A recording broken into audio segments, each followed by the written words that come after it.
ਵਾਹਿਗੁਰੂ ਜੀ ਕਾ ਖਾਲਸਾ, ਵਾਹਿਗੁਰੂ ਜੀ ਕੀ ਫਤਿਹ। ਅੱਜ ਆਪਾਂ ਗੱਲ ਕਰਾਂਗੇ ਮਨੀ ਮੈਨੇਜਮੈਂਟ ਬਾਰੇ।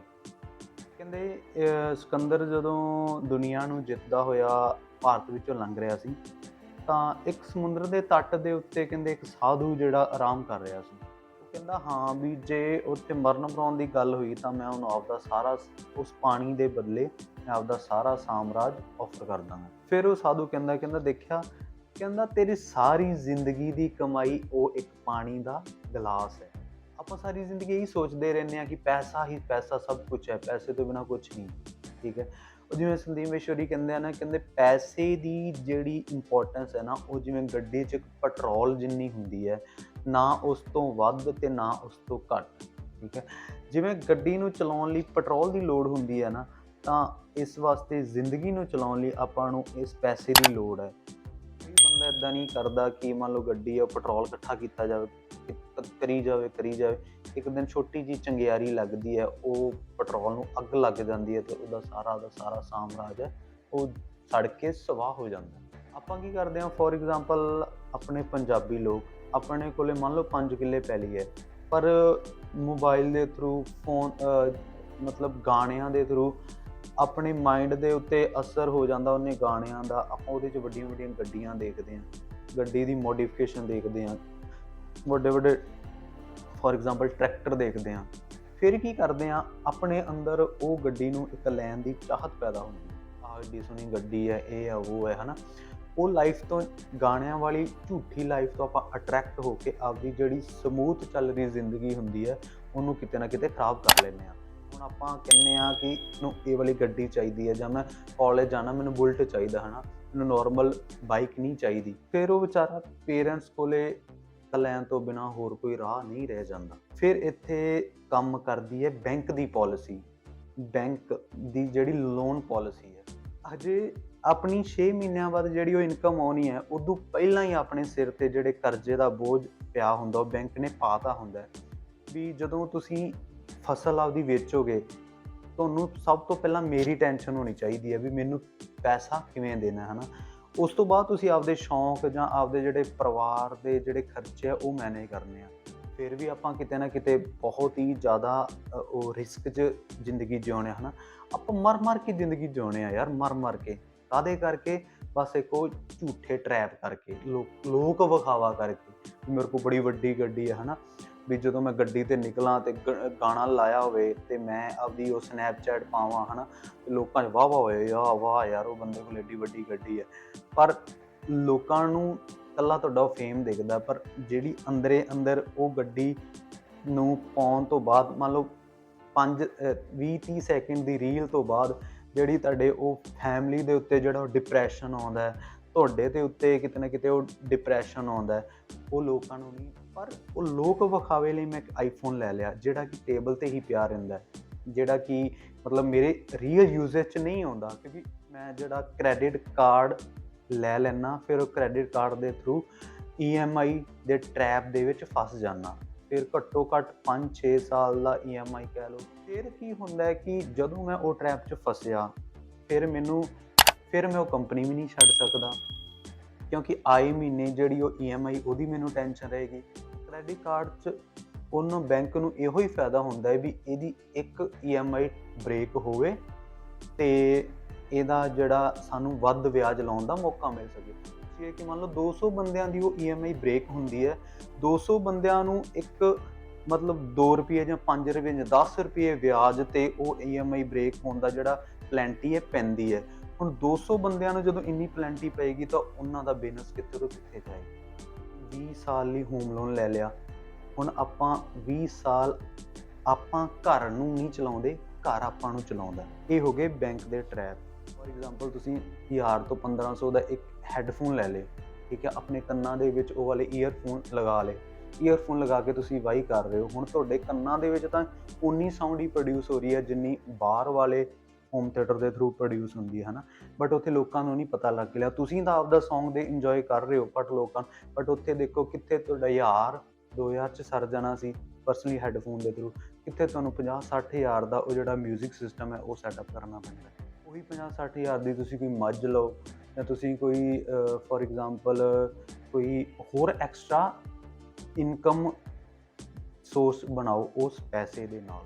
ਜਿਹੜੇ ਛੋਟੇ ਛੋਟੇ ਇਨਕਮ ਸੋਰਸ ਆ ਉਹਨਾਂ ਨੂੰ ਇੱਕ ਸਾਈਡ ਤੇ ਰੱਖੋ, ਜਿਹੜੇ ਤੁਹਾਡੇ ਖਰਚੇ ਆ ਉਹਨੂੰ ਇੱਕ ਸਾਈਡ ਤੇ ਰੱਖੋ। ਫਿਰ ਸਾਲ ਬਾਅਦ ਜਾਂ 6 ਮਹੀਨਿਆਂ ਬਾਅਦ ਐਨਾਲਾਈਜ਼ ਕਰੋ ਕਿ ਸਾਡੇ ਕਿਤੇ ਖਰਚੇ ਕਿਤੇ ਵੱਧ ਤਾਂ ਨਹੀਂ ਰਹੇ। ਫੋਰ ਐਗਜ਼ਾਮਪਲ ਤੁਹਾਡੇ ਕੋਲੇ 4-5 ਕਿੱਲੇ ਪੈਲੀ ਹੈ ਨਾ, ਤੁਹਾਡੇ ਕੋਲੇ ਜਸਟ ਇੱਕ ਪੈਲੀ ਦਾ ਹੀ ਇਨਕਮ ਸੋਰਸ ਹੈ, ਉਧਰ ਤੁਹਾਡੇ ਕੋਲੇ ਖਰਚੇ ਆ, ਖਰਚੇ ਦੇ ਵਿੱਚ ਫੋਰ ਐਗਜ਼ਾਮਪਲ ਤੁਸੀਂ 5 ਲੱਖ ਜਾਂ 10 ਲੱਖ ਦੀ ਉਸ ਜ਼ਮੀਨ ਦੇ ਉੱਤੇ ਲਿਮਿਟ ਬਣਾਈ ਹੋਈ ਹੈ। ਉਹਦੀ ਜਿਹੜੀ EMI ਉਹਨੂੰ ਟਰੈਕ ਕਰੋ ਕਿ ਉਹ ਮੈਂ ਕਿੰਨੇ ਫੋਰ ਐਗਜ਼ਾਮਪਲ 6 ਮਹੀਨਿਆਂ ਬਾਅਦ ਮੰਨ ਲਓ ਤੁਸੀਂ 50,000 ਦੇਣਾ ਜਾਂ 60,000 ਦੇਣਾ, ਉਹ ਲਿਖ ਲਓ। ਫਿਰ ਉਹ ਦੇਖੋ ਕਿ ਜਿਹੜੇ ਤੁਹਾਡੇ ਪਰਸਨਲੀ ਜਿਹੜੇ ਡੇਲੀ ਦੇ ਖਰਚੇ ਨੇ, ਖਾਣ ਪੀਣ ਦਾ ਖਰਚਾ, ਬੱਚਿਆਂ ਦੀ ਪੜ੍ਹਾਈ ਦਾ ਖਰਚਾ, ਮੈਡੀਕਲ ਦਾ ਖਰਚਾ, ਉਹ ਚੀਜ਼ ਨੂੰ ਉੱਧਰ ਲਿਖੋ। ਫਿਰ ਐਂਡ ਤੇ ਇਹ ਚੀਜ਼ ਦਾ ਰਿਜ਼ਲਟ ਕੱਢੋ ਕਿ ਸਾਡੇ ਜਿਹੜੇ ਖਰਚੇ ਨੇ ਉਹ ਸਾਡੇ ਇਨਕਮ ਸੋਰਸ ਨਾਲੋਂ ਕਿਤੇ ਵੱਧ ਤਾਂ ਨਹੀਂ ਰਹੇ। ਤੇ ਫਿਰ ਤੁਹਾਨੂੰ ਅਸਲ ਦੇ ਵਿੱਚ ਤੁਹਾਡਾ ਜਿਹੜਾ ਸਟੇਟਸ ਹੈ ਨਾ, ਫਿਰ ਤੁਹਾਨੂੰ ਉੱਥੇ ਜਾ ਕੇ ਸਮਝ ਆਏਗਾ ਕਿ ਸਾਡਾ ਅਸਲ ਦੇ ਵਿੱਚ ਸਟੇਟਸ ਕੀ ਹੈ।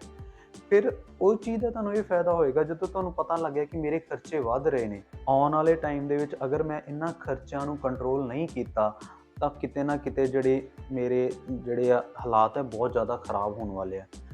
ਉਹ ਜਦੋਂ ਤੁਸੀਂ ਸਾਰੀ ਫੈਮਿਲੀ 6 ਮਹੀਨਿਆਂ ਬਾਅਦ, ਸਾਲ ਬਾਅਦ ਇਹ ਚੀਜ਼ ਡਿਸਕਸ ਕਰੋਗੇ ਨਾ ਕਿ ਆਪਣੇ ਇੰਨੇ ਖਰਚੇ ਆ, ਹੁਣ ਆਪਾਂ ਨੂੰ ਕੀ ਕਰਨਾ ਚਾਹੀਦਾ, ਹੁਣ ਆਪਾਂ ਨੂੰ ਜਿਹੜੀ ਆਪਦੇ ਇਨਕਮ ਸੋਰਸ ਹੈ ਨਾ ਉਹਨੂੰ ਵਧਾਉਣੇ ਚਾਹੀਦੇ ਆ। ਫੋਰ ਐਗਜ਼ਾਮਪਲ ਤੁਹਾਡੇ ਘਰ ਦੇ ਵਿੱਚ ਕੋਈ ਲੇਡੀ ਹੈ, ਉਹਨੂੰ ਸਟਿਚਿੰਗ ਦਾ ਕੰਮ ਆਉਂਦਾ, ਉਹਨੂੰ ਆਪਣਾ ਸਟਿਚਿੰਗ ਦਾ ਬਿਜ਼ਨਸ ਦੇ ਦਿਓ। ਕੋਈ ਮੱਝਾਂ ਦਾ, ਇਕੱਲੇ ਤੁਸੀਂ ਵਾਹੀ ਕਰ ਰਹੇ ਸੀ, ਉੱਧਰੋਂ ਤੁਸੀਂ ਇੱਕ ਮੱਝਾਂ ਦਾ ਨਾਲ ਬਿਜ਼ਨਸ ਕਰ ਲਓ, ਸਬਜ਼ੀਆਂ ਦਾ ਬਿਜ਼ਨਸ ਕਰ ਲਓ, ਦੁੱਧ ਦਾ ਬਿਜ਼ਨਸ ਕਰ ਲਓ, ਨਾਲ ਸਟਿਚਿੰਗ ਦਾ ਬਿਜ਼ਨਸ ਕਰ ਲਓ। ਇੱਦਾਂ ਉਹ ਤੁਹਾਨੂੰ ਉਦੋਂ ਹੀ ਪਤਾ ਲੱਗੇਗਾ ਜਦੋਂ ਤੁਸੀਂ ਆਪਦਾ ਉਹ ਕੈਸ਼ ਫਲੋ ਵਾਲਾ ਕਾਲਮ ਬਣਾਓਗੇ। ਬਿਜ਼ਨਸ ਨੂੰ ਤੁਸੀਂ ਆਟੋ ਪਾਇਲਟ ਮੋਡ ਤੇ ਲਾ ਕੇ ਛੱਡ ਦਿਓ, ਉਹ ਬਿਜ਼ਨਸ ਆਪਣੇ ਆਪ ਚੱਲਦਾ ਰਹੇ। ਹਾਂ, ਇੱਕ ਵਾਰੀ ਸ਼ੁਰੂ ਕਰਨ 'ਚ ਤੁਹਾਨੂੰ ਆਪਦੀ ਇਨਵੋਲਵਮੈਂਟ ਚਾਹੀਦੀ ਹੈ, ਬਟ ਬਿਜ਼ਨਸ ਹਮੇਸ਼ਾ ਉਹ ਵਾਲਾ ਕਰੋ ਜਿਹਦੇ 'ਚ ਤੁਸੀਂ ਇੱਕ ਵਾਰੀ ਆਪਦੀ ਜਿਹੜੀ ਇਨਵੋਲਵਮੈਂਟ ਇੱਕ ਵਾਰੀ ਲਾ ਕੇ ਛੱਡ ਦਿਓ।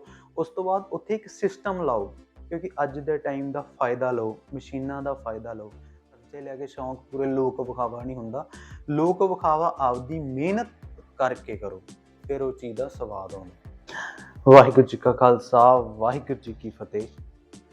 ਅੱਜ ਆਪਾਂ ਗੱਲ ਕਰਾਂਗੇ ਮਨੀ ਮੈਨੇਜਮੈਂਟ ਬਾਰੇ ਕਿ ਪੈਸੇ ਦੇ ਵੱਖ-ਵੱਖ ਇਨਕਮ ਸੋਰਸ ਬਾਰੇ ਤੇ ਪੈਸੇ ਨੂੰ ਖਰਚਣ ਦੇ ਤਰੀਕਿਆਂ ਬਾਰੇ ਕਿ ਪੈਸੇ ਨੂੰ ਕਿੱਦਾਂ ਖਰਚਣਾ ਹੈ ਨਾ, ਤੇ ਪੈਸੇ ਨੂੰ ਕਿੱਦਾਂ ਕਮਾਉਣਾ ਹੈ। ਲੈਕਚਰ ਸ਼ੁਰੂ ਕਰਨ ਤੋਂ ਪਹਿਲਾਂ ਆਪਾਂ ਇੱਕ ਤੁਹਾਨੂੰ ਛੋਟੀ ਜਿਹੀ ਕਹਾਣੀ ਸੁਣਾਵਾਂਗੇ। ਕਹਿੰਦੇ ਸਿਕੰਦਰ ਜਦੋਂ ਦੁਨੀਆ ਨੂੰ ਜਿੱਤਦਾ ਹੋਇਆ ਭਾਰਤ ਵਿੱਚੋਂ ਲੰਘ ਰਿਹਾ ਸੀ ਤਾਂ ਇੱਕ ਸਮੁੰਦਰ ਦੇ ਤੱਟ ਦੇ ਉੱਤੇ ਕਹਿੰਦੇ ਇੱਕ ਸਾਧੂ ਜਿਹੜਾ ਆਰਾਮ ਕਰ ਰਿਹਾ ਸੀ। ਜਦੋਂ ਉਹਨੇ ਸਾਧੂ ਨੂੰ ਆਰਾਮ ਕਰਦੇ ਹੋਏ ਦੇਖਿਆ ਤੇ ਉਹ ਸਾਧੂ ਕੋਲ ਆਇਆ ਤੇ ਸਾਧੂ ਨੂੰ ਸੁੱਤਾ ਵੇਖ ਕੇ ਤੇ ਉਹਨੇ ਸਾਧੂ ਨੂੰ ਜਗਾਇਆ ਤੇ ਉਹਨੇ ਸਾਧੂ ਨੂੰ ਕਿਹਾ ਕਿ ਤੈਨੂੰ ਪਤਾ ਨਹੀਂ ਹੈ ਕਿ ਮੈਂ ਕੌਣ ਆ, ਤੂੰ ਮੇਰੇ ਸਾਹਮਣੇ ਸੁੱਤਾ ਪਿਆ ਇੱਦਾਂ ਹੈ ਨਾ। ਉਹ ਸਾਧੂ ਨੇ ਕਿਹਾ ਕਿ ਨਹੀਂ, ਮੈਨੂੰ ਨਹੀਂ ਪਤਾ ਤੂੰ ਕੌਣ ਹੈ, ਤੂੰ ਦੱਸ ਵੀ ਤੂੰ ਕੌਣ ਹੈ। ਉਹਨੇ ਕਿਹਾ ਵੀ ਮੈਂ ਸਿਕੰਦਰ ਹਾਂ, ਮੈਂ ਦੁਨੀਆ ਨੂੰ ਜਿੱਤਣ ਆਇਆ ਤੇ ਮੈਂ ਕਾਫੀ ਸਾਰੇ ਦੇਸ਼ ਜਿੱਤੇ ਨੇ, ਮੈਂ ਬੜਾ ਹੀ ਪਾਵਰਫੁਲ ਇਨਸਾਨ ਹਾਂ, ਠੀਕ ਹੈ। ਉਹ ਕਹਿੰਦਾ ਹਰੇਕ ਬੰਦਾ ਹੀ ਆਪਦੇ ਮਨ ਦੇ ਵਿੱਚ ਇੱਦਾਂ ਹੀ ਸੋਚਦਾ ਕਿ ਮੈਂ ਬਹੁਤ ਪਾਵਰਫੁਲ ਇਨਸਾਨ ਹਾਂ, ਮੈਂ ਇਸ ਦੁਨੀਆ ਦਾ ਸਿਕੰਦਰ ਹਾਂ, ਮੇਰਾ ਸਾਮਰਾਜ ਬਹੁਤ ਵੱਡਾ ਹੈ ਨਾ। ਜਿਹੜਾ ਸਿਕੰਦਰ ਹੁੰਦਾ ਉਹਨੂੰ ਸਮਝ ਨਹੀਂ ਲੱਗਦੀ ਸਾਧੂ ਦੇ ਗੱਲ ਦੀ। ਉਹ ਫਿਰ ਸਾਧੂ ਤੋਂ ਪੁੱਛਦਾ ਹੈ, ਕਹਿੰਦਾ ਵੀ ਮੈਨੂੰ ਗੱਲ ਦੀ ਤੁਹਾਡੀ ਸਮਝ ਨਹੀਂ ਲੱਗੀ ਕਿ ਕਿੱਦਾਂ ਹਰ ਬੰਦਾ ਸੋਚਦਾ ਕਿ ਮੈਂ ਹੀ ਸਿਕੰਦਰ ਹਾਂ ਨਾ। ਫਿਰ ਉਹ ਉਹਨੂੰ ਕਹਿੰਦਾ ਚੱਲ ਮੈਨੂੰ ਇੱਕ ਚੀਜ਼ ਦੱਸ, ਮੰਨ ਲਾ ਤੂੰ ਕਿਸੇ ਰੇਗਿਸਤਾਨ ਦੇ ਵਿੱਚ ਫਸਿਆ ਹੋਇਆ, ਤੂੰ ਭੜਕ ਗਿਆ ਹੈ ਨਾ, ਉੱਥੇ ਤੈਨੂੰ ਬਹੁਤ ਜ਼ਿਆਦਾ ਪਿਆਸ ਲੱਗ ਗਈ ਹੈ ਤੇ ਤੈਨੂੰ ਇੱਕ ਬੰਦਾ ਮਿਲਦਾ ਹੈ ਜਿਹਦੇ ਕੋਲੇ ਉਹ ਪਾਣੀ ਦਾ ਗਲਾਸ ਹੈ। ਤੂੰ ਮੈਨੂੰ ਇਹ ਦੱਸ ਵੀ ਉਹ ਪਾਣੀ ਦੇ ਗਲਾਸ ਨੂੰ ਪਾਉਣ ਲਈ ਤੂੰ ਕਿੰਨੀ ਧਨ ਦੌਲਤ ਉਹ ਬੰਦੇ ਨੂੰ ਆਫਰ ਕਰੇਗਾ। ਫਿਰ ਉਹ ਸਿਕੰਦਰ ਸੋਚ ਵਿਚਾਰ ਕੇ ਕਹਿੰਦਾ ਵੀ ਜੇ ਜ਼ਿਆਦਾ ਮੰਨ ਲਓ ਮੈਂ ਭੜਕ ਗਿਆ ਹੋਇਆ ਤੇ ਜੇ ਮੈਨੂੰ ਪਾਣੀ ਦੀ ਜ਼ਿਆਦਾ ਹੀ ਜ਼ਰੂਰਤ ਹੈ, ਮੈਂ ਮਰ ਰਿਹਾ ਹੋਵਾਂਗਾ ਨਾ, ਫਿਰ ਮੈਂ ਉਹਨੂੰ ਆਪਦਾ ਅੱਧਾ ਜਿਹੜਾ ਸਾਮਰਾਜ ਆ ਉਹ ਮੈਂ ਉਹਨੂੰ ਆਫਰ ਕਰ ਦਾਂਗਾ, ਭਾਈ ਤੂੰ ਮੇਰਾ ਅੱਧਾ ਸਾਮਰਾਜ ਲੈ ਲਾ ਤੇ ਮੈਨੂੰ ਪਾਣੀ ਦਾ ਗਲਾਸ ਦੇ ਦੇ ਤਾਂ ਕਿ ਮੈਂ ਪਾਣੀ ਨੂੰ ਪੀ ਕੇ ਆਪਦੀ ਪਿਆਸ ਬੁਝਾਵਾਂ ਤੇ ਮੇਰੀ ਜਾਨ ਬਚ ਸਕੇ। ਫਿਰ ਉਹ ਸਾਧੂ ਕਹਿੰਦਾ ਨਹੀਂ ਤੂੰ ਇੱਕ ਵਾਰੀ ਹੋਰ ਸੋਚ। ਮੰਨ ਲਾ ਉਹ ਜਿਹੜਾ ਬੰਦਾ ਹੈ ਬਹੁਤ ਹੀ ਜ਼ਿਆਦਾ ਜਿੱਦੀ ਹੈ, ਉਹ ਕਹਿੰਦਾ ਮੈਂ ਅੱਧੇ ਸਾਮਰਾਜ ਨਾਲ ਨਹੀਂ, ਮੈਨੂੰ ਪੂਰੇ ਦਾ ਪੂਰਾ ਤੇਰਾ ਸਾਮਰਾਜ ਚਾਹੀਦਾ, ਫਿਰ ਤੈਨੂੰ ਮੈਂ ਪਾਣੀ ਦਾ ਗਲਾਸ ਦਊਂਗਾ ਤੇ ਫਿਰ ਜਾ ਕੇ ਤੂੰ ਆਪਦੀ ਪਿਆਸ ਬੁਝਾਏਂਗਾ, ਵਰਨਾ ਤੂੰ ਮਰ ਜਾਏਗਾ। ਹੁਣ ਤੂੰ ਉਹਨੂੰ ਕੀ ਆਫਰ ਕਰੇਂਗਾ? ਉਹ ਕਹਿੰਦਾ ਹਾਂ ਵੀ ਜੇ ਉੱਥੇ ਮਰਨ ਮਰਾਉਣ ਦੀ ਗੱਲ ਹੋਈ ਤਾਂ ਮੈਂ ਉਹਨੂੰ ਆਪਦਾ ਸਾਰਾ, ਉਸ ਪਾਣੀ ਦੇ ਬਦਲੇ ਮੈਂ ਆਪਦਾ ਸਾਰਾ ਸਾਮਰਾਜ ਆਫਰ ਕਰ ਦਾਂਗਾ। ਫਿਰ ਉਹ ਸਾਧੂ ਕਹਿੰਦਾ ਦੇਖਿਆ, ਕਹਿੰਦਾ ਤੇਰੀ ਸਾਰੀ ਜ਼ਿੰਦਗੀ ਦੀ ਕਮਾਈ ਉਹ ਇੱਕ ਪਾਣੀ ਦਾ ਗਲਾਸ ਹੈ। ਇਹ ਸੋਚ, ਤੂੰ ਦੁਨੀਆ ਨੂੰ ਮਾਰ ਕੱਟ ਵੱਢ ਕੇ ਇੱਕ ਜਾਂਦੇ ਹੋ ਇੱਕ ਪਾਣੀ ਦਾ ਗਲਾਸ ਹੀ ਬਣਾਇਆ। ਤੇਰੇ ਜਿਹੜੇ ਸਾਮਰਾਜ ਦੀ ਜਿਹੜੀ ਤੇਰੀ ਹੈਸੀਅਤ ਹੈ ਉਹ ਸਿਰਫ ਇੱਕ ਪਾਣੀ ਦੇ ਗਲਾਸ ਜਿੰਨੀ ਹੈ। ਠੀਕ ਹੈ, ਇਹ ਤੋਂ ਆਪਾਂ ਕਹਾਣੀ ਤੋਂ ਆਪਾਂ ਨੂੰ ਇਹ ਸਿੱਖਿਆ ਮਿਲਦੀ ਹੈ ਕਿ ਆਪਾਂ ਆਪਦੀ ਜ਼ਿੰਦਗੀ, ਸਾਰੀ ਜ਼ਿੰਦਗੀ ਆਪਾਂ ਪੈਸੇ ਪਿੱਛੇ ਬਰਬਾਦ ਕਰ ਦਿੰਦੇ ਹਾਂ, ਪਰ ਜਿਹੜੀ ਪੈਸੇ ਦੀ ਅਸਲੀ ਵੈਲਿਊ ਹੈ, ਜ਼ਿੰਦਗੀ ਦੀ ਅਸਲੀ ਵੈਲਿਊ ਹੈ, ਉਹਨੂੰ ਨਹੀਂ ਸਮਝ ਪਾਉਂਦੇ। ਆਪਾਂ ਸਾਰੀ ਜ਼ਿੰਦਗੀ ਇਹੀ ਸੋਚਦੇ ਰਹਿੰਦੇ ਹਾਂ ਕਿ ਪੈਸਾ ਹੀ ਪੈਸਾ ਸਭ ਕੁਝ ਹੈ, ਪੈਸੇ ਤੋਂ ਬਿਨਾਂ ਕੁਝ ਨਹੀਂ ਹੈ। ਠੀਕ ਹੈ, ਉਹ ਜਿਵੇਂ ਸੰਦੀਪ ਮਹੇਸ਼ਵਰੀ ਕਹਿੰਦੇ ਆ ਨਾ, ਕਹਿੰਦੇ ਪੈਸੇ ਦੀ ਜਿਹੜੀ ਇੰਪੋਰਟੈਂਸ ਹੈ ਨਾ, ਉਹ ਜਿਵੇਂ ਗੱਡੀ 'ਚ ਇੱਕ ਪੈਟਰੋਲ ਜਿੰਨੀ ਹੁੰਦੀ ਹੈ, ਨਾ ਉਸ ਤੋਂ ਵੱਧ ਤੇ ਨਾ ਉਸ ਤੋਂ ਘੱਟ। ਠੀਕ ਹੈ, ਜਿਵੇਂ ਗੱਡੀ ਨੂੰ ਚਲਾਉਣ ਲਈ ਪੈਟਰੋਲ ਦੀ ਲੋੜ ਹੁੰਦੀ ਹੈ ਨਾ, ਤਾਂ ਇਸ ਵਾਸਤੇ ਜ਼ਿੰਦਗੀ ਨੂੰ ਚਲਾਉਣ ਲਈ ਆਪਾਂ ਨੂੰ ਇਸ ਪੈਸੇ ਦੀ ਲੋੜ ਹੈ। ਹਾਂ, ਅਗਰ ਆਪਣੇ ਕੋਲੇ ਜ਼ਿੰਦਗੀ ਨੂੰ ਚਲਾਉਣ ਲਈ ਪੈਸਾ ਨਹੀਂ ਹੈਗਾ, ਫਿਰ ਵੀ ਕਿਤੇ ਨਾ ਕਿਤੇ ਆਪਣੇ ਲਈ ਨੁਕਸਾਨਦਾਇਕ ਹੈ। ਪਰ ਮੰਨ ਲਓ ਆਪਣੇ ਕੋਲੇ ਜ਼ਿੰਦਗੀ ਨੂੰ ਚਲਾਉਣ ਲਈ ਪੈਸਾ, ਬਟ ਫਿਰ ਵੀ ਆਪਾਂ ਆਪਦੀ ਜ਼ਿੰਦਗੀ ਨੂੰ ਦਾਅ 'ਤੇ ਲਾ ਕੇ ਉਹ ਹੋਰ ਪੈਸੇ ਵੱਲ ਅਟਰੈਕਟ ਹੋ ਰਹੇ ਹਾਂ, ਹੋਰ ਜ਼ਿੰਦਗੀ ਨੂੰ ਖਰਾਬ ਕਰੀ ਜਾਂਦੇ ਹਾਂ ਉਸ ਪੈਸੇ ਬਾਰੇ। ਪੈਸਾ ਇਕੱਠਾ ਕਰਨ ਦੇ ਕਰਕੇ ਤਾਂ ਉਹ ਕਿਤੇ ਨਾ ਕਿਤੇ ਆਪਣੀ ਚੀਜ਼ ਉਹ ਨੁਕਸਾਨਦਾਇਕ ਹੈ। ਜਿਵੇਂ ਮੰਨ ਲਓ ਕਿ ਕੋਈ ਬੰਦਾ ਇੱਦਾਂ ਨਹੀਂ ਕਰਦਾ ਕਿ ਮੰਨ ਲਓ ਗੱਡੀ ਹੈ, ਉਹ ਪੈਟਰੋਲ ਇਕੱਠਾ ਕੀਤਾ ਜਾਵੇ, ਕਰੀ ਜਾਵੇ, ਇੱਕ ਦਿਨ ਛੋਟੀ ਜਿਹੀ ਚੰਗਿਆੜੀ ਲੱਗਦੀ ਹੈ, ਉਹ ਪੈਟਰੋਲ ਨੂੰ ਅੱਗ ਲੱਗ ਜਾਂਦੀ ਹੈ ਤੇ ਉਹਦਾ ਸਾਰਾ ਸਾਮਰਾਜ ਹੈ ਉਹ ਸੜ ਕੇ ਸਵਾਹ ਹੋ ਜਾਂਦਾ। ਸੋ ਇੱਦਾਂ ਬੜੇ ਹੀ ਲੋਕ ਵੇਖੇ ਨੇ ਜਿਹੜੇ ਮਤਲਬ ਇੱਕ ਟਾਈਮ 'ਤੇ ਕਾਫੀ ਸਾਰੇ ਅਮੀਰ ਸੀਗੇ, ਫਿਰ ਥੋੜ੍ਹੇ ਟਾਈਮ ਬਾਅਦ ਉਹ ਬੰਦੇ ਬਹੁਤ ਜ਼ਿਆਦਾ ਗਰੀਬ ਹੋ ਜਾਂਦੇ ਨੇ ਤੇ ਉਹ ਡਿਪਰੈਸ਼ਨ ਚਲੇ ਜਾਂਦੇ ਨੇ। ਇਸ ਕਰਕੇ ਜਿਹੜੀ ਜ਼ਿੰਦਗੀ 'ਚ ਜਿਹੜੀ ਮਨੀ ਦੀ ਮਹੱਤਤਾ ਹੈ ਨਾ, ਉਹ ਬਸ ਇੰਨੀ ਕੁ ਹੈ ਜਿੱਦਾਂ ਗੱਡੀ 'ਚ ਇੱਕ ਪੈਟਰੋਲ ਦੀ ਹੁੰਦੀ ਹੈ। ਚਲੋ ਹੁਣ ਆਪਾਂ ਆਪਣਾ ਲੈਕਚਰ ਸ਼ੁਰੂ ਕਰਦੇ ਹਾਂ। ਠੀਕ ਹੈ, ਜਦੋਂ ਮੈਂ ਇੱਕ ਰੀਸੈਂਟਲੀ ਇੱਕ ਬੁੱਕ ਪੜ੍ਹੀ ਸੀ, ਰਿਚ ਡੈਡ ਪੂਅਰ ਡੈਡ, ਉਹਦੇ ਵਿੱਚ ਉਹ ਬੰਦਾ ਪ੍ਰੋਪਰ ਐਕਸਪਲੇਨ ਕਰਦਾ ਕਿ ਆਪਾਂ ਪੈਸੇ ਨੂੰ ਕਿੱਦਾਂ ਸਾਂਭਣਾ ਹੈ, ਮਨੀ ਨੂੰ ਕਿੱਦਾਂ ਮੈਨੇਜ ਕਰਨਾ ਹੈ। ਰਾਈਟ, ਪਹਿਲਾਂ ਆਪਾਂ ਆਪਦੀ ਜ਼ਿੰਦਗੀ ਨੂੰ ਐਨਾਲਾਈਜ਼ ਕਰਦੇ ਹਾਂ। ਠੀਕ ਹੈ, ਆਪਾਂ ਕੀ ਕਰਦੇ ਹਾਂ, ਫੋਰ ਐਗਜ਼ਾਮਪਲ ਆਪਣੇ ਪੰਜਾਬੀ ਲੋਕ, ਆਪਣੇ ਕੋਲੇ ਮੰਨ ਲਓ 5 ਕਿੱਲੇ ਪੈਲੀ ਹੈ, ਪਰ ਮੋਬਾਈਲ ਦੇ ਥਰੂ, ਗਾਣਿਆਂ ਦੇ ਥਰੂ ਆਪਣੇ ਮਾਈਂਡ ਦੇ ਉੱਤੇ ਅਸਰ ਹੋ ਜਾਂਦਾ ਉਹਨੇ ਗਾਣਿਆਂ ਦਾ। ਆਪਾਂ ਉਹਦੇ 'ਚ ਵੱਡੀਆਂ ਵੱਡੀਆਂ ਗੱਡੀਆਂ ਦੇਖਦੇ ਹਾਂ, ਗੱਡੀ ਦੀ ਮੋਡੀਫਿਕੇਸ਼ਨ ਦੇਖਦੇ ਹਾਂ, ਵੱਡੇ ਵੱਡੇ ਫੋਰ ਐਗਜ਼ਾਮਪਲ ਟਰੈਕਟਰ ਦੇਖਦੇ ਹਾਂ। ਫਿਰ ਕੀ ਕਰਦੇ ਹਾਂ, ਆਪਣੇ ਅੰਦਰ ਉਹ ਗੱਡੀ ਨੂੰ ਇੱਕ ਲੈਣ ਦੀ ਚਾਹਤ ਪੈਦਾ ਹੁੰਦੀ ਹੈ। ਠੀਕ ਹੈ, ਫਿਰ ਜਦੋਂ ਆਪਣੇ ਅੰਦਰ ਉਹ ਇੱਕ ਲਾਲਚ ਪੈਦਾ ਹੁੰਦਾ ਨਾ, ਇੱਕ ਉਹ ਆਪਾਂ ਫੇਕ ਦੀ ਦੁਨੀਆ ਵੇਖ ਕੇ, ਵੀ ਜਿਵੇਂ ਗਾਣਿਆਂ 'ਚ ਆਪਾਂ ਨੂੰ ਵਿਖਾਇਆ ਜਾਂਦਾ ਵੀ ਆਹ ਏਡੀ ਸੋਹਣੀ ਗੱਡੀ ਹੈ, ਇਹ ਹੈ ਉਹ ਹੈ, ਹੈ ਨਾ, ਉਹ ਲਾਈਫ ਤੋਂ, ਗਾਣਿਆਂ ਵਾਲੀ ਝੂਠੀ ਲਾਈਫ ਤੋਂ ਆਪਾਂ ਅਟਰੈਕਟ ਹੋ ਕੇ ਆਪਦੀ ਜਿਹੜੀ ਸਮੂਥ ਚੱਲ ਰਹੀ ਜ਼ਿੰਦਗੀ ਹੁੰਦੀ ਹੈ ਉਹਨੂੰ ਕਿਤੇ ਨਾ ਕਿਤੇ ਖਰਾਬ ਕਰ ਲੈਂਦੇ ਹਾਂ। ਫਿਰ ਆਪਾਂ ਕੀ ਕਰਦੇ ਹਾਂ, ਆਪਾਂ ਸੋਚਦੇ ਹਾਂ ਵੀ ਇਹ ਗੱਡੀ ਮੈਂ ਲੈਣੀ ਹੈ। ਹੁਣ ਇਹ ਗੱਡੀ ਲੈਣ ਲਈ ਆਪਾਂ ਮੰਨ ਲਓ ਆਪਦੇ ਪੇਰੈਂਟਸ ਨੂੰ ਫੋਰਸ ਕਰਦੇ ਹਾਂ, ਹੈ ਨਾ, ਆਪਣੇ ਘਰਦਿਆਂ ਨੂੰ ਫੋਰਸ ਕਰਦੇ ਹਾਂ। ਹੁਣ ਜਦੋਂ ਆਪਾਂ ਘਰਦਿਆਂ ਨੂੰ ਫੋਰਸ ਕਰਦੇ ਹਾਂ, ਫੋਰ ਐਗਜ਼ਾਮਪਲ ਆਪਣੇ ਪੇਰੈਂਟਸ ਨੇ, ਹੁਣ ਆਪਾਂ ਕਹਿੰਦੇ ਹਾਂ ਕਿ ਮੈਨੂੰ ਇਹ ਵਾਲੀ ਗੱਡੀ ਚਾਹੀਦੀ ਹੈ, ਜਾਂ ਮੈਂ ਕਾਲਜ ਜਾਣਾ ਮੈਨੂੰ ਬੁਲਟ ਚਾਹੀਦਾ, ਹੈ ਨਾ, ਮੈਨੂੰ ਨੋਰਮਲ ਬਾਈਕ ਨਹੀਂ ਚਾਹੀਦੀ। ਫਿਰ ਉਹ ਵਿਚਾਰਾ ਪੇਰੈਂਟਸ ਕੋਲੇ ਲੈਣ ਤੋਂ ਬਿਨਾਂ ਹੋਰ ਕੋਈ ਰਾਹ ਨਹੀਂ ਰਹਿ ਜਾਂਦਾ। ਫਿਰ ਇੱਥੇ ਕੰਮ ਕਰਦੀ ਹੈ ਬੈਂਕ ਦੀ ਪਾਲਿਸੀ, ਬੈਂਕ ਦੀ ਜਿਹੜੀ ਲੋਨ ਪਾਲਿਸੀ ਹੈ। ਹੁਣ ਬੈਂਕ ਦੀ ਲੋਨ ਪਾਲਿਸੀ ਨੂੰ ਥੋੜ੍ਹਾ ਸਮਝਦੇ ਹਾਂ। ਮੰਨ ਲਓ ਕੋਈ ਬੰਦਾ ਹੈ, ਉਹਨੇ ਆਪਦਾ ਪ੍ਰਾਈਵੇਟ ਬੈਂਕ ਓਪਨ ਕਰ ਲਿਆ। ਹੁਣ ਉਹਨੂੰ ਬੰਦੇ ਨੂੰ ਫਾਇਦਾ ਕਿੱਥੋਂ ਹੋਏਗਾ? ਉਹਨੂੰ ਇਹ ਤਾਂ ਨਹੀਂ ਹੈ ਕਿ ਉਹਦੇ ਕੋਲ ਮੰਨ ਲਓ ਪੈਸਾ ਸੀਗਾ, ਉਹਨੇ ਪੈਸਾ ਆਪਦਾ ਉਹ ਕੀ ਕਰੇਗਾ ਕਿ ਮਤਲਬ ਆਪਦੇ ਬੈਂਕ ਦੇ ਵਿੱਚ ਲੋਕਾਂ ਦਾ ਪੈਸਾ ਜਮ੍ਹਾਂ ਕਰੇਗਾ, ਉਸ ਤੋਂ ਉਹਨੂੰ ਫਾਇਦਾ ਹੋਏਗਾ? ਨਹੀਂ, ਉਹਨੂੰ ਇਹਨਾਂ ਚੀਜ਼ਾਂ ਤੋਂ ਹੀ ਫਾਇਦਾ ਹੋਏਗਾ। ਉਹਦੇ ਕੋਲ ਜਿਹੜੀ ਮਨੀ ਹੋਏਗੀ ਨਾ, ਉਹ ਬੈਂਕ ਕੀ ਕਰਦਾ ਹੈ, ਮਨੀ ਤੋਂ ਮਨੀ ਕਮਾਉਂਦਾ, ਪੈਸੇ ਤੋਂ ਪੈਸਾ ਕਮਾਉਂਦਾ। ਉਹ ਪੈਸੇ ਨੂੰ ਕੰਮ ਤੇ ਲਾਉਂਦਾ ਹੈ, ਨਾ ਕਿ ਇੱਕ ਬੰਦਾ ਬੰਦਿਆਂ ਨੂੰ ਕੰਮ ਤੇ ਛੱਡਦਾ ਹੈ। ਇਹ ਚੀਜ਼ ਨੂੰ ਥੋੜ੍ਹਾ ਸਮਝਦੇ ਹਾਂ ਕਿ ਪੈਸੇ ਤੋਂ ਪੈਸਾ ਕਿਵੇਂ ਕਮਾਇਆ ਜਾਂਦਾ ਹੈ। ਹੁਣ ਬੈਂਕ ਜਦੋਂ ਬੱਚੇ ਨੇ ਆਪਦੇ ਪੇਰੈਂਟਸ ਨੂੰ ਫੋਰਸ ਕੀਤਾ ਕਿ ਮੈਨੂੰ ਬੁਲਟ ਚਾਹੀਦਾ ਹੈ, ਉਹ ਪੇਰੈਂਟਸ ਕੋਲੇ ਹੋਰ ਕੋਈ ਰਾਹ ਨਹੀਂ ਸੀਗਾ। ਉਹ ਕੀ ਕਰਦਾ, ਆਪਦੇ ਜਿਹੜੇ ਜ਼ਮੀਨ ਦੇ ਕਾਗਜ਼ਾਤ ਬੈਂਕ ਨੂੰ ਦਿੰਦਾ ਹੈ ਤੇ ਬੈਂਕ ਉਹਨੂੰ ਫੋਰ ਐਗਜ਼ਾਮਪਲ 20 ਲੱਖ 30 ਲੱਖ ਰੁਪਈਆ ਕਰਜ਼ਾ ਦੇ ਦਿੰਦਾ ਹੈ। ਤੇ ਉਹ ਕਰਜ਼ੇ ਦੀ ਫਿਰ ਇੱਕ ਕਿਸ਼ਤ ਬੰਨੀ ਜਾਂਦੀ ਹੈ ਵੀ 6 ਮਹੀਨਿਆਂ ਬਾਅਦ, ਹੈ ਨਾ, ਇੰਨੀ ਤੁਹਾਨੂੰ ਰੇਟ ਆਫ ਇੰਟਰਸਟ, ਇੰਨੀ ਤੁਹਾਨੂੰ ਵਿਆਜ ਪਏਗੀ, ਇੰਨੀ ਵਿਆਜ ਦੇ ਨਾਲ ਤੁਸੀਂ ਉਹ ਸਾਨੂੰ ਪੈਸਾ ਤਾਰਨਾ ਹੈ। ਮੰਨ ਲਓ 20 ਤੋਂ 30 ਸਾਲ ਤੱਕ ਦਾ ਇੱਕ ਆਪਾਂ ਲੋਨ ਲੈ ਲਿਆ, ਠੀਕ ਹੈ। ਹੁਣ ਕੀ ਹੈ ਕਿ ਆਪਾਂ 20 ਤੋਂ 30 ਸਾਲ ਉਹਨਾਂ ਬੈਂਕ ਦੇ ਕਰਜ਼ੇ ਵਿੱਚ, ਬੈਂਕ ਦਾ ਜਿਹੜਾ ਟਰੈਪ ਹੈ ਉਹਦੇ 'ਚ ਫਸ ਗਏ। ਹੁਣ ਦੇਖੋ, ਮਤਲਬ ਆਪਦੀ ਜ਼ਮੀਨ ਤੇ ਜਦੋਂ ਆਪਾਂ ਖਰਚਾ ਕਰਾਂਗੇ, ਜਦੋਂ ਜ਼ਮੀਨ ਤੇ ਆਪਾਂ ਮਿਹਨਤ ਕਰਾਂਗੇ, ਹਜੇ ਆਪਣੀ 6 ਮਹੀਨਿਆਂ ਬਾਅਦ ਜਿਹੜੀ ਉਹ ਇਨਕਮ ਆਉਣੀ ਹੈ, ਉਦੋਂ ਪਹਿਲਾਂ ਹੀ ਆਪਣੇ ਸਿਰ ਤੇ ਜਿਹੜੇ ਕਰਜ਼ੇ ਦਾ ਬੋਝ ਪਿਆ ਹੁੰਦਾ, ਉਹ ਬੈਂਕ ਨੇ ਪਾਤਾ ਹੁੰਦਾ ਹੈ। ਵੀ ਜਦੋਂ ਤੁਸੀਂ ਫਸਲ ਆਪਦੀ ਵੇਚੋਗੇ, ਤੁਹਾਨੂੰ ਸਭ ਤੋਂ ਪਹਿਲਾਂ ਮੇਰੀ ਟੈਨਸ਼ਨ ਹੋਣੀ ਚਾਹੀਦੀ ਹੈ ਵੀ ਮੈਨੂੰ ਪੈਸਾ ਕਿਵੇਂ ਦੇਣਾ, ਹੈ ਨਾ। ਉਸ ਤੋਂ ਬਾਅਦ ਤੁਸੀਂ ਆਪਦੇ ਸ਼ੌਂਕ ਜਾਂ ਆਪਦੇ ਜਿਹੜੇ ਪਰਿਵਾਰ ਦੇ ਜਿਹੜੇ ਖਰਚੇ ਆ ਉਹ ਮੈਨੇਜ ਕਰਨੇ ਆ।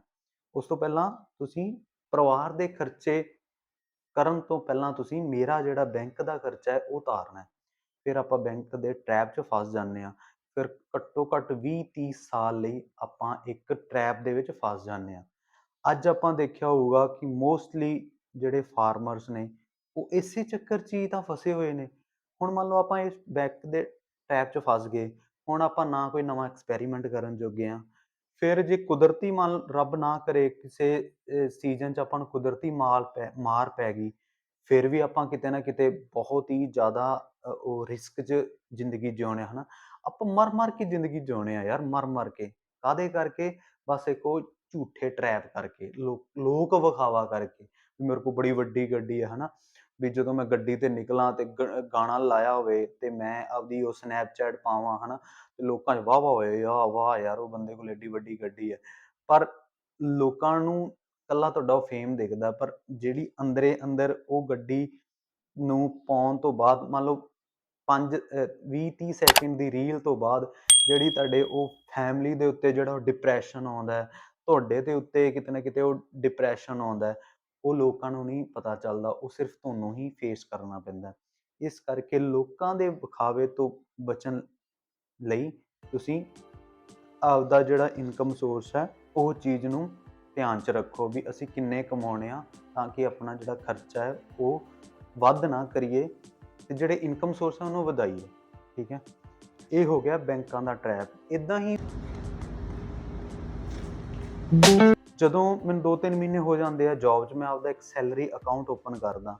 ਉਸ ਤੋਂ ਬਾਅਦ ਬੈਂਕ ਕੀ ਕਰਦਾ ਹੈ, ਬੈਂਕ ਮੈਨੂੰ ਟਰੈਪ 'ਚ ਫਸਾਉਣ ਲਈ ਮੈਨੂੰ ਲੋਨ ਆਫਰ ਕਰਦਾ ਹੈ, ਮੈਨੂੰ ਕ੍ਰੈਡਿਟ ਕਾਰਡ ਆਫਰ ਕਰਦਾ ਹੈ, ਠੀਕ ਹੈ। ਫੋਰ ਐਗਜ਼ਾਮਪਲ ਉਹਨੇ ਮੈਨੂੰ ਕ੍ਰੈਡਿਟ ਕਾਰਡ ਦੇਤਾ। ਹੁਣ ਮੈਂ ਜੌਬ ਤੇ ਲੱਗ ਗਿਆ, ਹੁਣ ਮੈਨੂੰ ਪਤਾ ਵੀ ਆਏ ਮਹੀਨੇ ਮੈਨੂੰ ਸੈਲਰੀ ਆਉਣੀ ਹੈ। ਉਹ ਕ੍ਰੈਡਿਟ ਕਾਰਡ ਦੇ ਥਰੂ ਕੀ ਕਰੂੰਗਾ, ਮੈਂ ਆਪਦਾ ਇੱਕ ਫ਼ੋਨ ਲੈ ਲੂੰਗਾ, ਜਿੱਥੇ ਮੈਂ ਨੋਰਮਲ ਫ਼ੋਨ ਨਾਲ ਵੀ ਸਾਰ ਸਕਦਾ ਸੀ। ਇਹ ਦੇਖੋ ਕਿ ਮੇਰੀ 8 ਘੰਟੇ ਦੀ ਜੌਬ ਹੈ, ਮੈਂ ਸਵੇਰ ਤੋਂ ਲੈ ਕੇ ਸ਼ਾਮ ਤੱਕ ਜੌਬ 'ਤੇ ਹੀ ਬਿਜ਼ੀ ਰਹਿੰਦਾ, ਪਰ ਉਹ ਲੋਕ ਵਿਖਾਵੇ ਲਈ ਮੈਂ ਇੱਕ ਆਈਫੋਨ ਲੈ ਲਿਆ ਜਿਹੜਾ ਕਿ ਟੇਬਲ 'ਤੇ ਹੀ ਪਿਆ ਰਹਿੰਦਾ, ਜਿਹੜਾ ਕਿ ਮਤਲਬ ਮੇਰੇ ਰੀਅਲ ਯੂਜ਼ੇਜ 'ਚ ਨਹੀਂ ਆਉਂਦਾ। ਕਿਉਂਕਿ ਉਹ ਮੰਨ ਲਓ ਲੱਖ ਦੇ ਫ਼ੋਨ ਦੇ ਵਿੱਚ ਜਿਹੜੇ ਬੈਸਟ ਫੀਚਰ ਨੇ, ਫੋਰ ਐਗਜ਼ਾਮਪਲ ਵੀਡੀਓ ਵਾਲੇ ਫੀਚਰ ਨੇ, ਅੱਛਾ ਕੈਮਰਾ ਹੈ, ਉਹ ਮੈਂ ਕਿਤੇ ਨਹੀਂ ਯੂਜ਼ ਕਰਨੇ, ਕਿਉਂਕਿ ਮੈਂ ਤਾਂ ਆਪਣੀ ਜੌਬ 'ਚ ਬਿਜ਼ੀ ਹਾਂ। ਮੈਂ ਸਵੇਰ ਤੋਂ ਲੈ ਕੇ ਸ਼ਾਮ ਤੱਕ ਆਪਣੀ ਜੌਬ ਕਰਨੀ ਹੈ, ਹੈ ਨਾ। ਮੇਰੇ ਕੋਲ ਇੰਨਾ ਟਾਈਮ ਹੀ ਨਹੀਂ ਹੈਗਾ ਕਿ ਮੈਂ ਵੀਡੀਓ ਬਣਾਵਾਂ, ਹੈ ਨਾ, ਜਗ੍ਹਾ ਜਗ੍ਹਾ 'ਤੇ ਜਾ ਕੇ ਟਰੈਵਲਿੰਗ ਕਰਾਂ। ਅਤੇ ਮਤਲਬ ਕਹਿਣ ਦਾ ਮਤਲਬ ਕਿ ਉਹ ਲੱਖ ਦੇ ਫ਼ੋਨ 'ਚ ਜਿਹੜੇ ਫੀਚਰ ਹੈ ਉਹਨੂੰ ਮੈਂ ਪ੍ਰੋਪਰ ਤਰੀਕੇ ਨਾਲ ਯੂਜ਼ ਕਰਾਂ, ਮੇਰੇ ਕੋਲ ਉਹ ਚੀਜ਼ ਦਾ ਟਾਈਮ ਹੀ ਨਹੀਂ ਹੈਗਾ। ਬਟ ਫਿਰ ਵੀ ਮੈਂ ਲੋਕ ਵਿਖਾਵੇ ਲਈ ਇੱਕ ਉਹ ਐਪਲ ਦਾ ਜਿਹੜਾ ਸਾਈਨ ਹੈ ਉਹਨੂੰ ਸ਼ੋਅ ਆਫ ਕਰਨ ਲਈ ਮੈਂ ਜਿਹੜਾ ਕ੍ਰੈਡਿਟ ਕਾਰਡ ਲੈ ਲੈਂਦਾ। ਫਿਰ ਉਹ ਕ੍ਰੈਡਿਟ ਕਾਰਡ ਦੇ ਥਰੂ EMI ਦੇ ਟਰੈਪ ਦੇ ਵਿੱਚ ਫਸ ਜਾਂਦਾ। ਫਿਰ ਘੱਟੋ ਘੱਟ 5-6 ਸਾਲ ਦਾ EMI ਕਹਿ ਲਓ ਜਾਂ 2-3 ਸਾਲ ਦੀ EMI ਕਹਿ ਲਓ, ਮੈਂ ਉਹ ਟਰੈਪ ਦੇ ਵਿੱਚ ਫਸ ਜਾਂਦਾ। ਫਿਰ ਕੀ ਹੁੰਦਾ ਹੈ ਕਿ ਜਦੋਂ ਮੈਂ ਉਹ ਟਰੈਪ 'ਚ ਫਸਿਆ, ਫਿਰ ਮੈਂ ਉਹ ਕੰਪਨੀ ਵੀ ਨਹੀਂ ਛੱਡ ਸਕਦਾ, ਕਿਉਂਕਿ ਆਏ ਮਹੀਨੇ ਜਿਹੜੀ ਉਹ EMI ਉਹਦੀ ਮੈਨੂੰ ਟੈਨਸ਼ਨ ਰਹੇਗੀ। ਅਤੇ ਹੁਣ ਕ੍ਰੈਡਿਟ ਕਾਰਡ, ਹੁਣ ਆਪਾਂ ਥੋੜ੍ਹੀ ਜਿਹੀ ਗੱਲ ਕਰਦੇ ਹਾਂ ਕ੍ਰੈਡਿਟ ਕਾਰਡ ਦੇ ਬਿਜ਼ਨਸ ਦੀ। ਕ੍ਰੈਡਿਟ ਕਾਰਡ 'ਚ ਉਹਨੂੰ ਬੈਂਕ ਨੂੰ ਇਹੋ ਹੀ ਫਾਇਦਾ ਹੁੰਦਾ ਹੈ ਵੀ ਇਹਦੀ ਇੱਕ EMI ਬ੍ਰੇਕ ਹੋਵੇ ਤੇ ਇਹਦਾ ਜਿਹੜਾ ਸਾਨੂੰ ਵੱਧ ਵਿਆਜ ਲਾਉਣ ਦਾ ਮੌਕਾ ਮਿਲ ਸਕੇ। ਹੁਣ ਮੰਨ ਲਓ ਕ੍ਰੈਡਿਟ ਕਾਰਡ ਏਜੰਸੀ ਨੇ 500 ਬੰਦਿਆਂ ਨੂੰ ਕ੍ਰੈਡਿਟ ਕਾਰਡ ਸੇਲ ਕੀਤਾ, ਉਹਦੇ 'ਚ for example on N average 100 ਤੋਂ 200 ਬੰਦਾ ਜਿਹਦੀ EMI ਹੈ ਟੁੱਟਦੀ ਹੈ। ਇਹ ਰਿਐਲਿਟੀ ਹੈ, ਕਦੀ ਹੁੰਦਾ ਹੈ ਕਿ ਟੁੱਟ ਜਾਂਦੀ ਹੈ। ਆਪਾਂ ਨੂੰ ਉਸ ਟਾਈਮ ਤੇ ਨਹੀਂ ਮਹਿਸੂਸ ਹੁੰਦਾ ਕਿ ਜਦੋਂ EMI ਟੁੱਟਦੀ ਹੈ ਤਾਂ ਆਪਾਂ ਨੂੰ ਇੰਨੀ ਵਿਆਜ ਲੱਗੀ, ਬਟ ਉਹ ਇੱਕ ਬਿਜ਼ਨਸ ਪੁਆਇੰਟ ਆਫ ਵਿਊ ਨਾਲ ਸੋਚੀਏ ਕਿ ਮੰਨ ਲਓ 200 ਬੰਦਿਆਂ ਦੀ ਉਹ EMI ਬ੍ਰੇਕ ਹੁੰਦੀ ਹੈ, 200 ਬੰਦਿਆਂ ਨੂੰ ਇੱਕ ਮਤਲਬ 2 ਰੁਪਏ ਜਾਂ 5 ਰੁਪਏ ਜਾਂ 10 ਰੁਪਏ ਵਿਆਜ ਤੇ ਉਹ EMI ਬ੍ਰੇਕ ਹੋਣ ਦਾ ਜਿਹੜਾ ਪਲੈਂਟੀ ਹੈ ਪੈਂਦੀ ਹੈ। ਹੁਣ 200 ਬੰਦਿਆਂ ਨੂੰ ਜਦੋਂ ਇੰਨੀ ਪਲੈਂਟੀ ਪਏਗੀ ਤਾਂ ਉਹਨਾਂ ਦਾ ਬਿਜ਼ਨਸ ਕਿੱਥੇ ਤੋਂ ਕਿੱਥੇ ਜਾਏਗੀ, ਠੀਕ ਹੈ। ਉਹਨਾਂ ਤੋਂ ਆਪਾਂ ਉਧਾਰ ਲੈ ਕੇ ਆਪਾਂ ਵਰਤਾਂਗੇ, ਪਰ ਉਹ ਆਪਾਂ ਨੂੰ ਉਧਾਰ ਚੱਕਣਾ ਪਏਗਾ। ਉਹਨਾਂ ਨੇ ਆਪਣੀ ਜਿਹੜੀ ਝੂਠੀ ਦੁਨੀਆ ਨੂੰ ਬਣਾਉਣ ਵਾਸਤੇ ਆਪਾਂ ਨੂੰ ਉਹ ਕ੍ਰੈਡਿਟ ਕਾਰਡ ਦੇ ਦਿੰਦੇ ਆ। ਇੱਦਾਂ ਸੇਮ ਪੋਲਿਸੀ ਹੋਮ ਲੋਨ ਦੀ ਹੈ ਕਿ ਆਪਾਂ ਕਹਿੰਦੇ ਆ ਨਾ, ਆਪਾਂ 20 ਸਾਲ ਲਈ ਹੋਮ ਲੋਨ ਲੈ ਲਿਆ, ਹੁਣ ਆਪਾਂ 20 ਸਾਲ ਆਪਾਂ ਘਰ ਨੂੰ ਨਹੀਂ ਚਲਾਉਂਦੇ, ਘਰ ਆਪਾਂ ਨੂੰ ਚਲਾਉਂਦਾ। ਇਹ ਹੋ ਗਏ ਬੈਂਕ ਦੇ ਟਰੈਪ। ਸਭ ਤੋਂ ਪਹਿਲਾਂ ਤਾਂ ਆਪਾਂ ਨੂੰ ਇਹਨਾਂ ਟਰੈਪ ਨੂੰ ਸਮਝ ਕੇ, ਇਹ ਜਿਹੜੀ ਝੂਠੀ ਲਾਈਫ ਹੈ ਉਹਨੂੰ ਸਮਝ ਕੇ, ਜ਼ਮੀਨ ਤੋਂ ਆਉਣ ਵਾਲੀ ਇਨਕਮ ਨਹੀਂ ਹੁੰਦੀ, ਜਿੱਡੇ ਵੱਡੇ ਆਪਾਂ ਟਰੈਕਟਰ ਲੈ ਲੈਂਦੇ ਹਾਂ।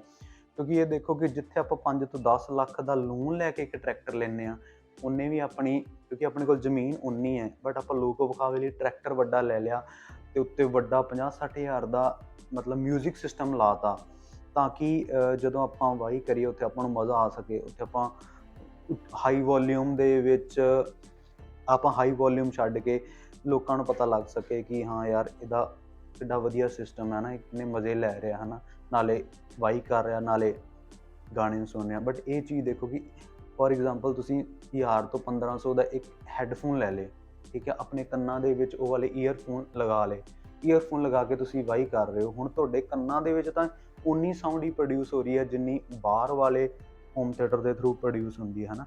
ਬਟ ਉੱਥੇ ਲੋਕਾਂ ਨੂੰ ਨਹੀਂ ਪਤਾ ਲੱਗ ਰਿਹਾ, ਤੁਸੀਂ ਤਾਂ ਆਪਦਾ ਸੌਂਗ ਦੇ ਇੰਜੋਏ ਕਰ ਰਹੇ ਹੋ, ਬਟ ਉੱਥੇ ਦੇਖੋ ਕਿੱਥੇ ਤੁਹਾਡਾ 1000-2000 'ਚ ਸਰ ਜਾਣਾ ਸੀ ਪਰਸਨਲੀ ਹੈੱਡਫੋਨ ਦੇ ਥਰੂ, ਕਿੱਥੇ ਤੁਹਾਨੂੰ 50-60 ਹਜ਼ਾਰ ਦਾ ਉਹ ਜਿਹੜਾ ਮਿਊਜ਼ਿਕ ਸਿਸਟਮ ਹੈ ਉਹ ਸੈਟਅਪ ਕਰਨਾ ਪੈਂਦਾ।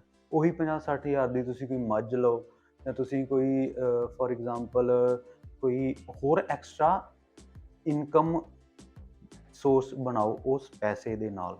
ਇਹ ਤਾਂ ਹੋ ਗਏ ਬੈਂਕ ਦੇ ਟਰੈਪਸ ਦੀ ਗੱਲ। ਜਿਹੜੀ ਮਨੀ ਮੈਨੇਜਮੈਂਟ ਕਿੱਦਾਂ ਕਰਨੀ ਚਾਹੀਦੀ ਹੈ, ਆਪਾਂ ਨੂੰ ਕੀ ਕਰਨਾ ਚਾਹੀਦਾ ਹੈ ਜਦੋਂ ਮੰਨ ਲਓ ਆਪਣਾ ਸਾਲ ਸ਼ੁਰੂ ਹੁੰਦਾ, ਫੋਰ ਐਗਜ਼ਾਮਪਲ ਨਵਾਂ ਸਾਲ ਸ਼ੁਰੂ ਹੋਇਆ, ਜਾਂ ਔਨ ਦੀ ਸਪੋਟ ਹੀ ਆਪਾਂ ਨੂੰ ਹੁਣੇ ਬੈਠ ਕੇ ਇੱਕ ਆਪਣਾ ਗ੍ਰਾਫ ਬਣਾਉਣਾ ਚਾਹੀਦਾ ਹੈ, ਜਿਹਦੇ 'ਚ 2 ਟੇਬਲ ਰੱਖਣੇ ਚਾਹੀਦੇ ਆ।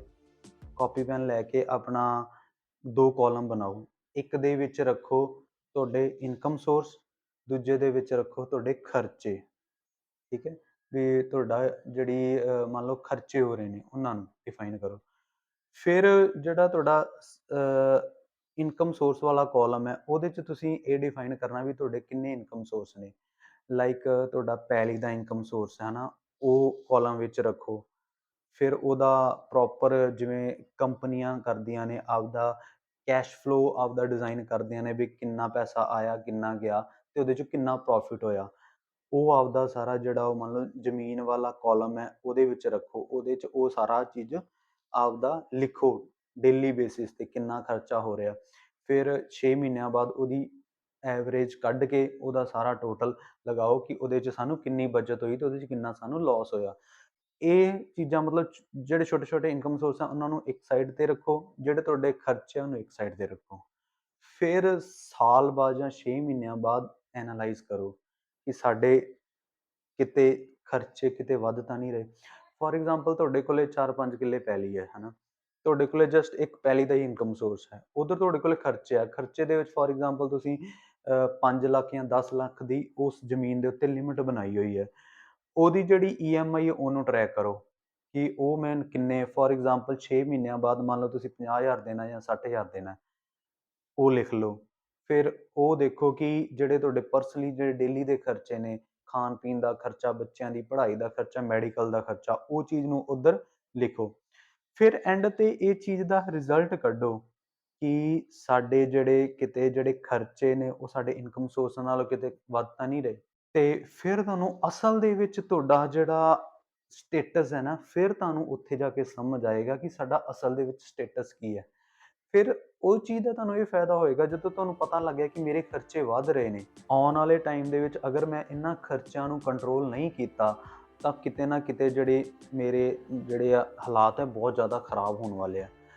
ਉਹ ਜਦੋਂ ਤੁਸੀਂ ਸਾਰੀ ਫੈਮਿਲੀ 6 ਮਹੀਨਿਆਂ ਬਾਅਦ, ਸਾਲ ਬਾਅਦ ਇਹ ਚੀਜ਼ ਡਿਸਕਸ ਕਰੋਗੇ ਨਾ ਕਿ ਆਪਣੇ ਇੰਨੇ ਖਰਚੇ ਆ, ਹੁਣ ਆਪਾਂ ਨੂੰ ਕੀ ਕਰਨਾ ਚਾਹੀਦਾ, ਹੁਣ ਆਪਾਂ ਨੂੰ ਜਿਹੜੀ ਆਪਦੇ ਇਨਕਮ ਸੋਰਸ ਹੈ ਨਾ ਉਹਨੂੰ ਵਧਾਉਣੇ ਚਾਹੀਦੇ ਆ।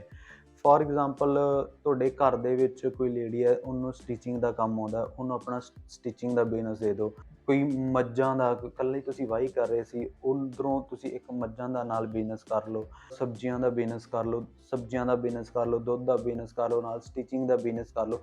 ਇੱਦਾਂ ਉਹ ਤੁਹਾਨੂੰ ਉਦੋਂ ਹੀ ਪਤਾ ਲੱਗੇਗਾ ਜਦੋਂ ਤੁਸੀਂ ਆਪਦਾ ਉਹ ਕੈਸ਼ ਫਲੋ ਵਾਲਾ ਕਾਲਮ ਬਣਾਓਗੇ। ਬਿਜ਼ਨਸਮੈਨ ਦਿਨ ਪ੍ਰਤੀ ਦਿਨ ਗਰੋ ਕਿਉਂ ਕਰਦਾ ਹੈ? ਕਿਉਂਕਿ ਉਹਦਾ ਜਿਹੜਾ ਅਕਾਊਂਟ ਸਿਸਟਮ ਹੈ ਨਾ ਉਹ ਬੜਾ ਹੀ ਜ਼ਿਆਦਾ ਵਧੀਆ ਹੈ।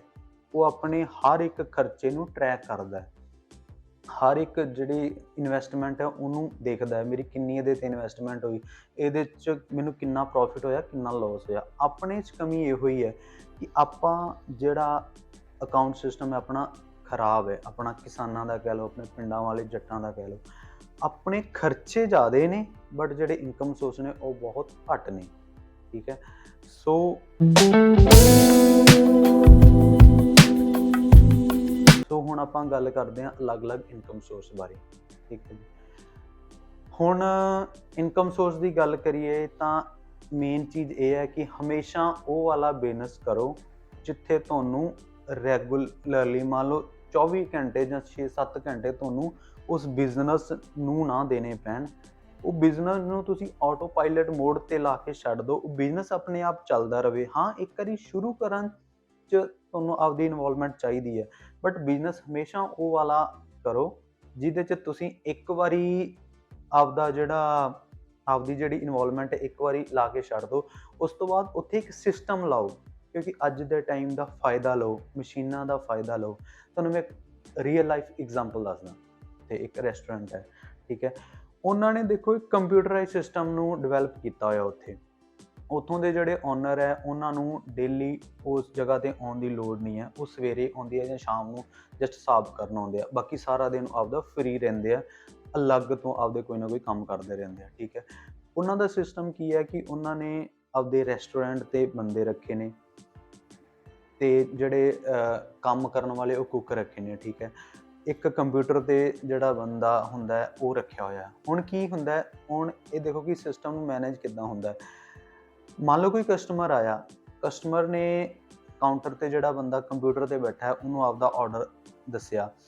ਉਹਨੇ ਕੰਪਿਊਟਰ ਵਾਲੇ ਜਿਹੜਾ ਬੰਦਾ ਉਹਨੇ ਕੀ ਕੀਤਾ, ਉਹਨੇ ਇੱਕ ਸਲਿੱਪ ਕੱਟ ਕੇ ਜਿਹੜਾ ਉਹਦਾ ਆਰਡਰ ਹੈ, ਉਹਨੇ ਇੱਕ ਸੌਫਟਵੇਅਰ ਬਣੇ ਹੋਏ ਆ ਜਿਹਦੇ ਵਿੱਚ ਅਲੱਗ-ਅਲੱਗ ਡਿਸ਼ਿਸ ਉਹਨਾਂ ਨੇ ਸੇਵ ਕੀਤੀਆਂ ਹੋਈਆਂ ਤੇ ਉਹਨਾਂ ਦਾ ਜਿਹੜਾ ਪ੍ਰਾਈਸ ਹੈ ਉਹ ਸੇਵ ਕੀਤਾ ਹੋਇਆ ਇੱਕ ਕੰਪਿਊਟਰ ਦੇ ਵਿੱਚ। ਉਹਨੇ ਕੰਪਿਊਟਰ ਦੇ ਵਿੱਚ ਕੀ ਕੀਤਾ ਕਿ ਜਿਹੜੇ ਬੰਦੇ ਨੇ ਫੋਰ ਐਗਜ਼ਾਮਪਲ ਇੱਕ ਨਿਊਡਲਸ ਦਾ ਆਰਡਰ ਦਿੱਤਾ, ਇੱਕ ਫੋਰ ਐਗਜ਼ਾਮਪਲ ਇੱਕ ਕੌਫੀ ਦਾ ਆਰਡਰ ਦਿੱਤਾ, ਉਹਨੇ ਕੀ ਕੀਤਾ ਕੰਪਿਊਟਰ ਸਿਸਟਮ 'ਤੇ ਜਿਹੜਾ ਬੰਦਾ ਬੈਠਾ ਉਹਨੇ ਉਹ ਦੋ ਚੀਜ਼ਾਂ ਨੂੰ ਸਿਲੈਕਟ ਕਰਕੇ ਉਸ ਜਿਹੜਾ ਅੰਦਰ ਸੌਫਟਵੇਅਰ ਬਣਿਆ ਉਹਨੇ ਟੋਟਲ ਉਹਦਾ ਬਿੱਲ ਜਨਰੇਟ ਕਰਤਾ, ਇੱਕ ਸਲਿੱਪ ਕੱਢਤੀ, ਉਹਦੇ 'ਤੇ ਆਈਟਮ ਮੈਂਸ਼ਨ ਹੈ, ਇਹ ਵਾਲੀ ਆਈਟਮ ਹੈ, ਉਹਨਾਂ ਦਾ ਇੰਨਾ ਪ੍ਰਾਈਸ ਹੈ। ਇੱਕ ਉਹਨੇ ਸਲਿੱਪ ਦੇਤੀ ਕਸਟਮਰ ਨੂੰ, ਇੱਕ ਸਲਿੱਪ ਉਹਨੇ ਬੈਕ 'ਤੇ ਭੇਜਤੀ ਕੁੱਕ ਨੂੰ। ਹੁਣ ਕੀ ਹੋਇਆ, ਉਹ ਸਲਿੱਪ ਜਿਹੜੀ ਕੁੱਕ ਕੋਲੇ ਗਈ ਹੈ ਉਹ ਬੰਦੇ ਨੇ ਉਹ ਵਾਲਾ ਸੇਮ ਆਰਡਰ ਦੇ ਕੇ ਆਰਡਰ ਤਿਆਰ ਕਰਤਾ, ਕਸਟਮਰ ਹੈ ਜਿਹੜਾ ਉਹ ਬੈਠ ਗਿਆ। ਠੀਕ ਹੈ, ਉਸ ਤੋਂ ਬਾਅਦ ਕਸਟਮਰ ਆਪਦਾ ਖਾ ਕੇ ਚਲੇ ਗਿਆ। ਹੁਣ ਇੱਕ ਸਲਿੱਪ ਹੈ ਜਿਹੜੀ ਇੱਕ ਕੰਪਿਊਟਰ ਦੇ ਵਿੱਚ ਐਡ ਹੈ, ਜਿਹੜਾ ਉਹ ਡਾਟਾ ਜਦੋਂ ਉਹਨੇ ਸੌਫਟਵੇਅਰ ਦੇ ਚੋਂ ਬਿੱਲ ਜਨਰੇਟ ਕੀਤਾ ਸੀ, ਕੰਪਿਊਟਰ ਦੇ ਵਿੱਚ ਇੱਕ ਡਾਟਾ ਐਡ ਹੈ। ਇੱਕ ਜਿਹੜੀ ਹਾਰਡ ਕਾਪੀ ਹੈ ਉਹਦੀ ਜਿਹੜੀ ਸਲਿੱਪ ਨਿਕਲੀ ਸੀ ਉਹ ਇੱਕ ਜਿਹੜਾ ਕੰਪਿਊਟਰ 'ਤੇ ਕਾਊਂਟਰ 'ਤੇ ਬੰਦਾ ਬੈਠਾ ਉਹਦੇ ਕੋਲ ਆ। ਮਤਲਬ ਦੋ ਚੀਜ਼ਾਂ, ਕੰਪਿਊਟਰ ਦੇ ਵਿੱਚ ਉਹ ਆਰਡਰ ਹੈ ਪਲੱਸ ਇੱਕ ਉਹਦੇ ਕੋਲ ਹਾਰਡ ਕਾਪੀ ਹੈ। ਤੇ ਕੁੱਕ ਓਨੀ ਦੇਰ ਤੱਕ ਉਹ ਵਾਲੀ ਚੀਜ਼ ਸਰਵ ਕਸਟਮਰ ਨੂੰ ਨਹੀਂ ਕਰੇਗਾ ਜਿੰਨੀ ਦੇਰ ਤੱਕ ਉਹਨੂੰ ਉਹ ਵਾਲੀ ਸਲਿੱਪ ਨਹੀਂ ਮਿਲਦੀ। ਚੌਥੀ ਚੀਜ਼ ਉੱਥੇ ਕੈਮਰੇ ਲੱਗੇ ਹੈ। ਹੁਣ ਜਿਹੜਾ ਓਨਰ ਹੈ ਉਹ ਕੀ ਕਰਦਾ ਹੈ, ਸਵੇਰੇ ਇੱਕ ਵਾਰੀ ਦੁਕਾਨ ਓਪਨ ਕਰਕੇ ਚਲੇ ਗਿਆ, ਉਹਨੇ ਸਾਰਾ ਆਪਦਾ ਸੈਟਅਪ ਜਿਹੜਾ ਸੁਬਾਹ ਕਰਨਾ ਸੀ ਕਰ ਲਿਆ, ਆਪਦਾ ਘਰੇ ਚਲੇ ਗਿਆ, ਜੋ ਵੀ ਉਹਨੇ ਕੰਮ ਕੁਮ ਕਰਨੇ ਆਪਦਾ ਘਰ ਆਇਆ। ਸ਼ਾਮ ਨੂੰ ਆਇਆ, ਸ਼ਾਮ ਨੂੰ ਉਹਨੇ ਕੀ ਕੀਤਾ, ਸੋਫਟਵੇਅਰ ਦੇ ਵਿੱਚ ਜਿਹੜੀਆਂ ਸਾਰੀਆਂ ਟੋਟਲ ਡੇਲੀ ਦੀਆਂ ਐਂਟਰੀਜ਼ ਹੈ ਉਹ ਦੇਖੀਆਂ, ਉਹਦੇ ਅਕੋਰਡਿੰਗ ਜਿਹੜੀ ਸਲਿੱਪ ਹੈ ਉਹ ਦੇਖੀ, ਉਹਦੇ ਅਕੋਰਡਿੰਗ ਜਿਹੜਾ ਪੈਸਾ ਆਇਆ ਉਹਨੂੰ ਟੈਲੀ ਕੀਤਾ। ਹੁਣ ਇਹ ਚੀਜ਼ ਦੇਖੋ ਕਿ ਜੇ ਤਾਂ ਮੰਨ ਲਓ ਕਿਸੇ ਕਲਾਇੰਟ ਨੇ ਟਿਪ ਦਿੱਤੀ ਹੈ, ਉਹ ਮੰਨ ਲਓ ਪੈਸੇ ਜਾਂ ਪੈਸੇ ਵੱਧ ਗਏ ਆ, ਹੈ ਨਾ, ਕਿਸੇ ਵੀ ਕੋਈ ਵੀ ਕਾਰਨ ਕਰਕੇ, ਹੁਣ ਜਿਹੜੇ ਵਧੇ ਪੈਸੇ ਹੈ ਉਹ ਓਨਰ ਦੇ ਆ, ਬਟ ਮੰਨ ਲਓ ਜਿਹੜੇ ਪੈਸੇ ਆ ਉਹ ਘਟ ਗਏ ਆ, ਉਹ ਜਿਹੜਾ ਲਾਸ ਹੋਇਆ ਉਹ ਕੀ ਕਰੇਗਾ, ਓਨਰ ਕੀ ਕਰੇਗਾ, ਉਹ ਜਿਹੜਾ ਕੰਪਿਊਟਰ ਤੇ ਬੰਦਾ ਇੰਪਲੋਏ ਰੱਖਿਆ ਉਹਨੂੰ ਪਾ ਦੇਗਾ, ਭਾਈ ਤੂੰ ਚੀਜ਼ ਤਾਂ ਇੰਨੇ ਦੀ ਦਿੱਤੀ ਹੈ ਪਰ ਪੈਸੇ ਤੇਰੇ ਘਟਦੇ ਪਏ, ਹੁਣ ਮੈਂ ਤੇਰੀ ਸੈਲਰੀ 'ਚੋਂ ਪੈਸਾ ਕੱਢਾਂਗਾ। ਹੁਣ ਦੇਖੋ ਐਜ਼ ਆ ਓਨਰ ਉਹਨੂੰ ਉੱਥੇ ਰਹਿਣ ਦੀ ਲੋੜ ਨਹੀਂ, ਉਹਦਾ ਬਿਜ਼ਨਸ ਵੀ ਚੱਲ ਰਿਹਾ, ਉਹਦਾ ਜਿਹੜਾ ਟਾਈਮ ਹੈ, ਟਾਈਮ ਫਰੀਡਮ ਹੈ, ਉਹ ਵੀ ਉਸੇ ਤਰ੍ਹਾਂ ਮੇਨਟੇਨ ਹੈ, ਉਹ ਆਪਦਾ ਸਾਈਡ ਤੇ ਬੈਠਾ ਹੈ। ਕਹਿਣ ਦਾ ਮਤਲਬ ਹੈ ਕਿ ਆਪਦੇ ਬਿਜ਼ਨਸ ਨੂੰ ਇਦਾਂ ਆਟੋ ਪਾਇਲਟ ਮੋਡ ਤੇ ਲਾ ਕੇ ਛੱਡ ਜਾਓ, ਤਾਂ ਕਿ ਤੁਹਾਨੂੰ ਸਾਰੀ ਦਿਹਾੜੀ ਉੱਥੇ ਫੋਕਸ ਨਾ ਕਰਨਾ ਪਵੇ। ਆਪਦਾ ਕੰਪਿਊਟਰਾਈਜ਼ ਸਿਸਟਮ ਉੱਥੇ ਸੈਟਅਪ ਕਰੋ, ਉਹਦੀ ਸਲਿੱਪ ਨਿਕਲੇ। ਹੁਣ ਉਹਦੇ ਨਾਲ ਇਹ ਫਾਇਦਾ ਹੁੰਦਾ ਕਿ ਮੰਥਲੀ ਕੰਪਿਊਟਰ ਦੇ ਵਿੱਚ ਉਹ ਡਾਟਾ ਸਟੋਰ ਹੁੰਦਾ ਰਹਿੰਦਾ, ਮੰਥਲੀ ਤੁਸੀਂ ਆਪਦਾ ਜਿਹੜਾ ਖਰਚਾ ਹੋਇਆ, ਜਿਹੜੀ ਫੋਰ ਐਗਜ਼ਾਮਪਲ ਤੁਸੀਂ ਰੈਸਟੋਰੈਂਟ ਓਨ ਕਰ ਰਹੇ ਹੋ, ਤੁਹਾਨੂੰ ਪਤਾ ਲੱਗਦਾ ਵੀ ਕਿਹੜੀ ਚੀਜ਼ ਮੇਰੀ ਜ਼ਿਆਦਾ ਲੱਗ ਰਹੀ ਹੈ, ਕਸਟਮਰ ਦੀ ਡਿਮਾਂਡ ਕਿਹੜੀ ਚੀਜ਼ ਦੀ ਜ਼ਿਆਦਾ ਹੈ, ਮੈਂ ਉਹ ਚੀਜ਼ ਨੂੰ ਹੀ ਜ਼ਿਆਦਾ ਆਪਦੇ ਡਿਵੈਲਪ ਕਰਾਂ। ਠੀਕ ਹੈ ਕਿ ਕੰਪਿਊਟਰਾਈਜ਼ ਸਿਸਟਮ ਦੇ ਥਰੂ ਤੁਸੀਂ ਹਰ ਇੱਕ ਚੀਜ਼ ਟਰੈਕ ਕਰ ਸਕਦੇ ਹੋ, ਹਰ ਇੱਕ ਚੀਜ਼ ਮੇਨਟੇਨ ਕਰ ਸਕਦੇ ਹੋ।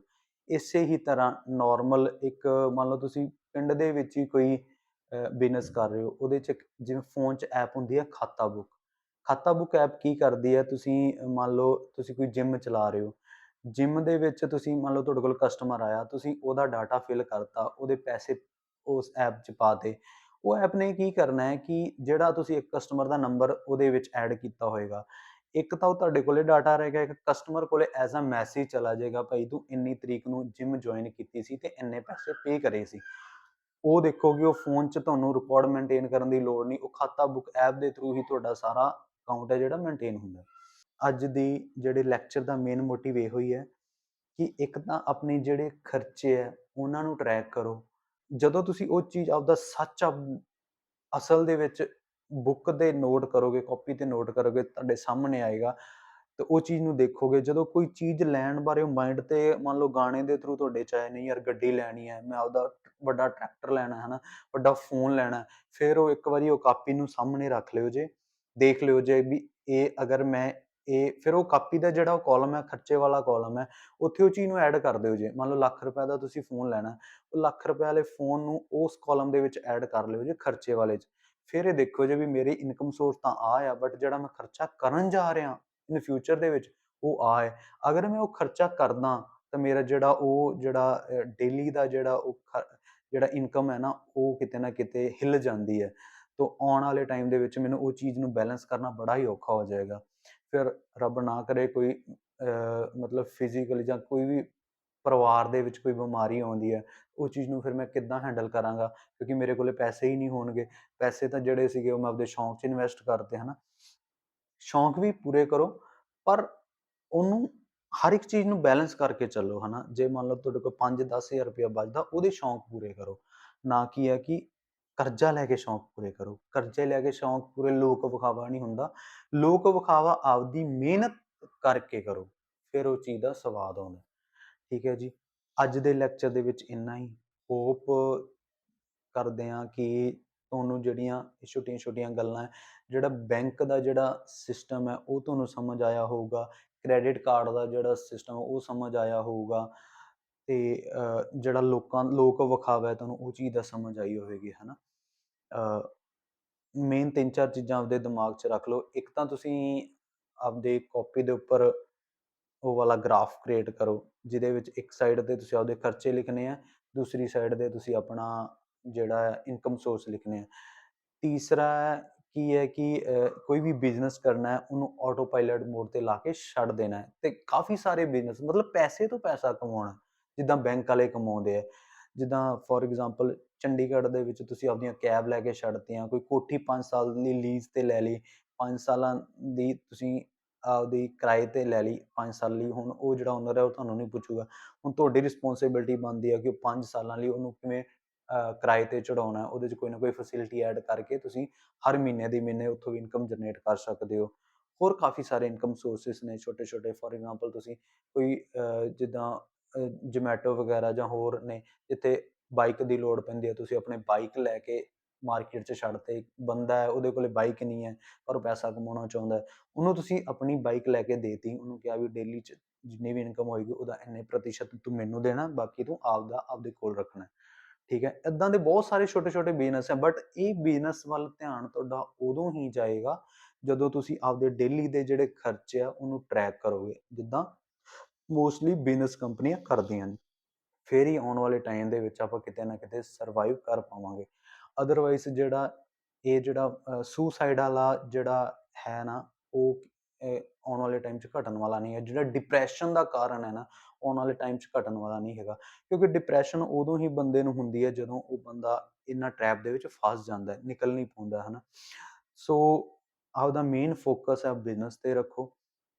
ਠੀਕ ਹੈ, ਫਿਰ ਉਹੀ ਮੇਨ ਜਿਹੜੀ ਪਹਿਲਾਂ ਗੱਲ ਡਿਸਕਸ ਕੀਤੀ ਸੀ, ਪੈਸਾ ਓਨਾ ਕਮਾਓ ਤਾਂ ਕਿ ਤੁਹਾਡੀ ਜਿਹੜੀ ਗੱਡੀ ਹੈ ਉਹ ਚੱਲ ਸਕੇ। ਇੰਨਾ ਨਾ ਕਮਾਓ ਕਿ ਤੁਹਾਡੀ ਜਿਹੜੀ ਜ਼ਿੰਦਗੀ ਆ ਉਹੀ ਖਰਾਬ ਹੋ ਜਾਏ। ਹੋਰ ਥੋੜ੍ਹੇ ਬਿਜ਼ਨਸ ਆਈਡੀਏ 'ਤੇ ਗੱਲ ਕਰਾਂਗੇ, ਜਿਹੜੇ ਆਟੋ ਪਾਇਲਟ ਵਾਲੇ ਬਿਜ਼ਨਸ ਨੇ, ਜਿਨ੍ਹਾਂ ਨੂੰ ਤੁਸੀਂ ਲਾ ਕੇ ਛੱਡ ਸਕਦੇ ਹੋ, ਉਹਨਾਂ ਬਾਰੇ ਆਪਾਂ ਆਪਣੇ ਜਿਹੜਾ ਆਉਣ ਵਾਲਾ ਨੈਕਸਟ ਲੈਕਚਰ ਹੈ ਉਹਦੇ 'ਚ ਡਿਸਕਸ ਕਰਾਂਗੇ। ਸੋ ਅੱਜ ਲਈ ਇੰਨਾ ਹੀ। ਵਾਹਿਗੁਰੂ ਜੀ ਕਾ ਖਾਲਸਾ, ਵਾਹਿਗੁਰੂ ਜੀ ਕੀ ਫਤਿਹ।